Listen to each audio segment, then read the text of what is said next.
Right, Torts, week 5. Today we continued, or this week we continued on assault and then moved on to false imprisonment and false arrest.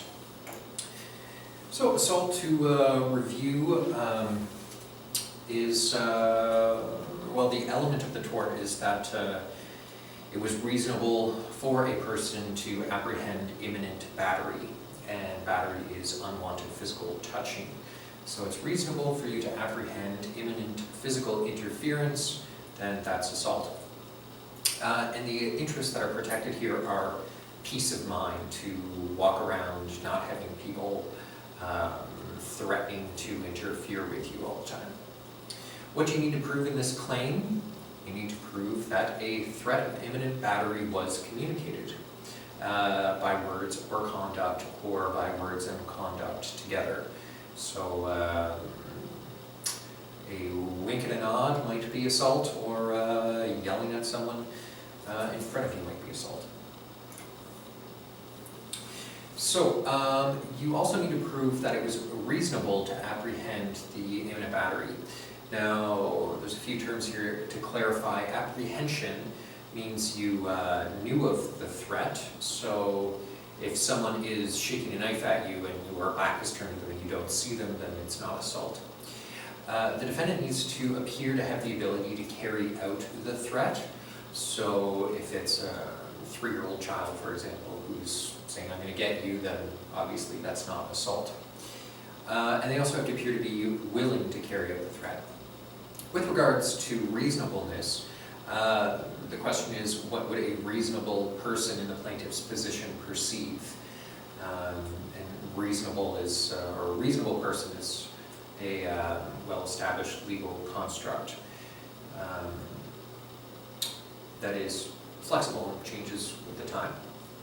So immediate, the immediacy element is being relaxed, and in the sense that the courts are focusing more on the apprehension or the impact on the plaintiff's mental state. Impact in the sense of, do they apprehend an imminent threat?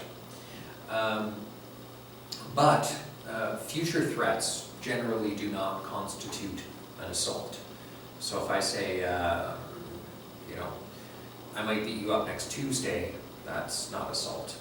However, if you do it repeatedly, then that could constitute an assault, as in R versus Ireland 1997, where someone called repeatedly, didn't say anything, was just silence on the phone, and the action brought for assault was found for the plaintiff. So the case that's cited in the assault section is Holcomb versus Whitaker in 1975. And this deals with a conditional threat. So the defendant said, if you take me to court, I will kill you. Now, with regards to conditional threats, we are not free to compel others to buy their safety by compliance with a condition for which there is no legal authority. So, we're not allowed to threaten people, but give them an option of behavior that will, mean that we're not going to interfere with them. So was there an impression of immediate battery in this situation? Yes, there was. The person was actually banging on their door and threatening to kill them if they didn't take them to court. It's also worth noting here that the court found it relevant to mention that the woman asked friends to stay with her and had her brother-in-law nail close the windows. I suppose this would be evidence of her perceiving an imminent threat. But for assault, as I mentioned last week, you don't necessarily have to be afraid. So moving on to false imprisonment, there are 2 elements to false imprisonment. First of all, the imprisonment, and second of all, the falseness. So falseness is without legal authority. Imprisonment is total imprisonment. So you can't go in any direction, though there are some limitations to that, as we'll see in a second. It doesn't have to do with how long it is. If it's a very short period of time, it's still false imprisonment. and the restraint may be imposed by physical barriers or an implicit or explicit threat of force or an implicit or explicit assertion of legal authority. So implicit might be a cop comes up to you, doesn't say any words, just draws his gun and shows you his badge. You're not going to go anywhere. Or an explicit threat of force would be, don't move, or get away from that girl, or I'm going to beat you up. So the policy here is to protect freedom of movement and protect against police privilege or abuses of police privileges. And the tort of false imprisonment originates from the old writ of trespass. So again, you don't have to prove any harm. With regards to the onus of proof, the plaintiff proves the imprisonment, and then the burden of proof shifts to the defendant, where it's up to them to prove either that the imprisonment wasn't false, so they had legal authority to imprison the person, or to disprove the imprisonment and prove that there was a reasonable alternative route. So the case we looked at was Bird versus Jones in 1845. And what happened here was a company unlawfully obstructed a public way, one side of a road, and blocked it with a fence for their own profit. So they hired a policeman, and they were charging people to pass by or pass through. Now there was one person who was walking down, and he said, "I'm not paying, and not only that, but I'm not going to go around your fence. Move your fence." Presumably, and they said, "Listen, you don't have to pay, just go to the other side of the road." And he refused to do that, and charged them with false imprisonment. So in this case, the analysis by the judges, by the majority, began the distinction between partial obstruction and total obstruction. So this is the difference between a mere inconvenience, where you can't go exactly where you want to go, but there are other reasonable routes, and imprisonment being total obstruction. So the majority decided in this case that the imprisonment wasn't total, and thus it wasn't imprisonment. There were reasonable routes to go. Pattison, concurring with Coleridge, said, "The imprisonment can be when one person compels another to stay in a given place against his will. It is not necessary that the person is attached." So here, referring to an imprisonment by a threat of force, as opposed to a physical barrier. And it may be for a very short time. If, however, there is a reasonable alternative, then the person can take it. But merely obstructing the passage of another in one particular direction by threat of personal violence or not is not imprisonment. And the policy behind this is simply that if you're walking down the street and there's a line of people perhaps waiting for a movie theater and they refuse to get out of your way, is that imprisonment? Or if you have a reasonable alternative, are you meant to take that? Lord Denman, dissenting here, says that you should be able to go where you want to go, and you should be able to say, "Excuse me," and the person will get out of your way, and you can continue on your way. So the restraint of a person from doing what they desired to do does not cease to be imprisonment just because they can find a means of escape. So here he's referring to perhaps maybe 363 degrees of imprisonment, and because there's one way out, it's not imprisonment, I suppose. But just because there is a means of escape doesn't mean it's imprisonment. So we're starting to develop kind of a fuzzy line. He says that as long as I'm prevented from doing what I had a right to do, of what importance is it that I'm permitted to do something else? And what if the only option for escape is through a window or a river? And the answer there is that, or at the time anyway, was that, because he's dissenting, is that any damages that arose from your escape could result in a special action on the case, but the losses wouldn't flow from false imprisonment. So when we note the cases, they discuss what exactly is reasonable, and basically the more inconvenience and the more inconvenience and possibly harm that is likely to occur, the more the action will be found for the plaintiff. Do you have to be aware of the imprisonment? No. Can false imprisonment occur while the plaintiff is already lawfully imprisoned? Yes, and here the case is dealing with that.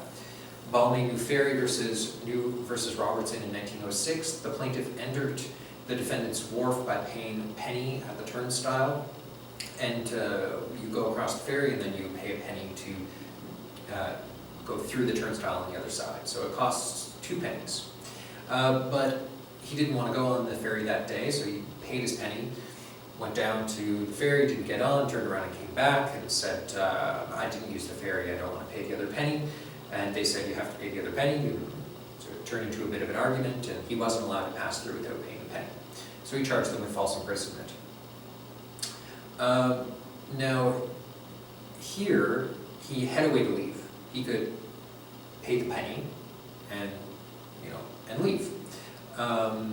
So when he voluntarily accepted these terms, he knew that he was going to have to pay a penny to get out. So in this case, there was no imprisonment. And there was a reasonable means of escape. In this case, paying a penny.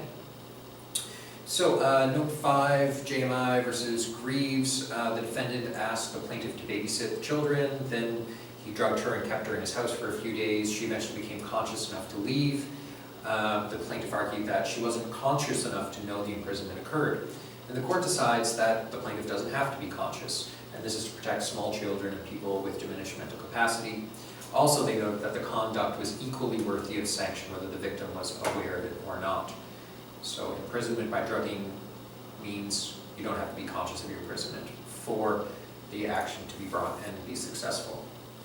Note 6, there was a riot in a prison, this is Hill versus British Columbia in 1997, and they put a person who may or may not have been involved in the riot in a segregation unit. And the rules state that the jail must carry out a segregation order review in 7 days.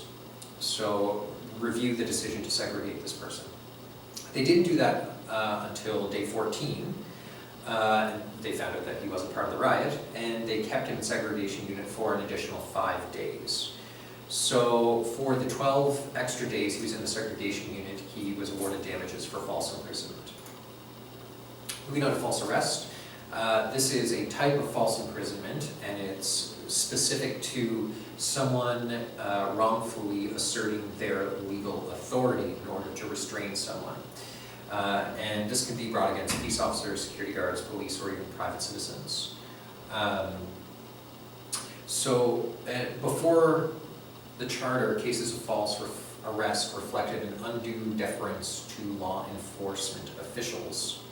But now it's relatively straightforward and relatively frequent, and false arrest actions can result in actions being brought for assault, battery, false imprisonment, wrongful arrest, negligence, malicious prosecution, and violating plaintiff's charter rights. So a big arsenal of torts to bring against a police officer who